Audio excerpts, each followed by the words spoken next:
Assalamualaikum warahmatullahi wabarakatuh. Siva Hoirunisa, kelas 12 IPS 1 untuk Sejarah Indonesia.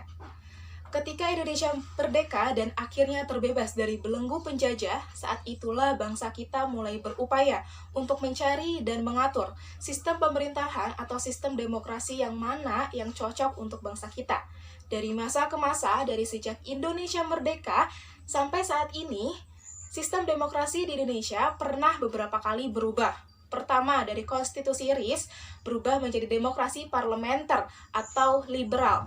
Berubah lagi menjadi demokrasi terpimpin, Orde Baru, dan akhirnya reformasi. Dan kali ini saya akan membahas tentang demokrasi liberal. Menurut Wikipedia, demokrasi liberal itu adalah sistem politik yang menganut kebebasan individu. Demokrasi ini pernah beroperasi loh di Indonesia, tepatnya pada tahun 1950 sampai 1959, ketika akhirnya konstitusi RIS itu dibubarkan. Di dalam demokrasi ini, sistem pemerintahan di Indonesia itu dipimpin oleh seorang Perdana Menteri, bukan seorang presiden. Di dalam demokrasi liberal juga dibentuk beberapa kabinet. Dan kali ini saya akan membahas politik, ekonomi, sosial, budaya, 3 kabinet di demokrasi liberal. Yang pertama adalah Kabinet Burhanuddin Harahap dari Partai Masyumi. Bertugas dari tanggal 12 Agustus 1955 sampai 3 Maret 1956 dengan 18 menteri. Perdana Menterinya adalah Burhanuddin Harahap, Wakil Perdana Menterinya adalah Erjanu Ismadi dan Harsono Cokroaminoto. Kondisi politik di Kabinet Burhanuddin Harahap. Pertama, itu berhasil menyelenggarakan pemilu pertama yang demokratis pada tanggal 29 September 1955. Yang kedua, berhasil memberantas korupsi. Kondisi ekonominya, pertama, itu berhasil melakukan perbaikan ekonomi, menjaga kualitas harga, dan mencegah adanya inflasi. Yang terakhir adalah kondisi sosial budayanya. Yang pertama itu membaiknya hubungan Angkatan Darat, dan yang kedua adalah pembubaran Uni Indonesia Belanda. Dan yang kedua adalah Kabinet Ali Sastroamidjojo II, yang merupakan gabungan dari Partai Masyumi, PNI, dan juga Nahdlatul Ulama. Bertugas dari tanggal 24 Maret 1956 sampai 14 Maret 1957. Dengan 27 menteri, Perdana Menterinya adalah Ali Sastroamidjojo dan Wakil Perdana Menterinya adalah Muhammad Rawom dan Idam Chalid. Kita masuk ke kondisi politiknya.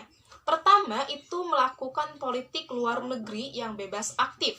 Yang kedua, menyelesaikan pembatasan hasil konferensi meja bundar. Dan yang ketiga adalah menyelesaikan masalah Irian Barat.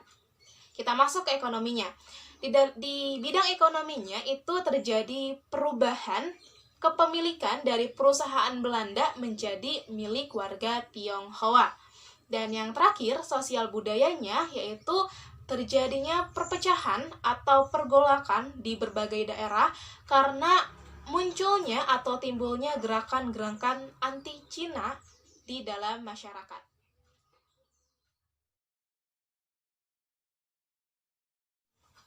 Yang ketiga atau yang terakhir adalah Kabinet Juanda, yang bertugas dari tanggal 9 April 1957 sampai 5 Juli 1959.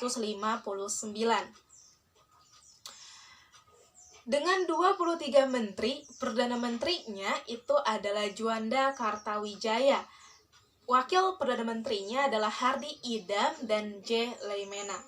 Kita masuk ke dalam kondisi politiknya. Yang pertama itu adalah pembentukan Dewan Nasional untuk menampung aspirasi rakyat. Yang kedua adalah pemberantasan korupsi. Kita masuk ke ekonominya. Ketika Kabinet Juanda ini, ekonomi Indonesia itu semakin memburuk. kondisinya, krisis ekonominya itu semakin memburuk. Hingga akhirnya demokrasi liberal ini akan diberhentikan atau dibubarkan lalu diganti menjadi demokrasi terpimpin dengan dikeluarkannya dekret presiden tanggal 5 Juli 1959. Dan yang terakhir, kondisi sosial budayanya adalah Deklarasi Juanda tanggal 13 Desember 1957 tentang Laut Teritorial Indonesia. Sekian penjelasan kondisi ekonomi, sosial, budaya, politik dari saya, Siva Hoerunisa. Mohon maaf bila ada kesalahan dari materi maupun dari pengucapan, dan mohon maaf bila cara saya menjelaskan terlalu cepat. Semoga bisa dipahami dan dimengerti oleh kalian semua. Sekian dan terima kasih. Wassalamualaikum warahmatullahi wabarakatuh.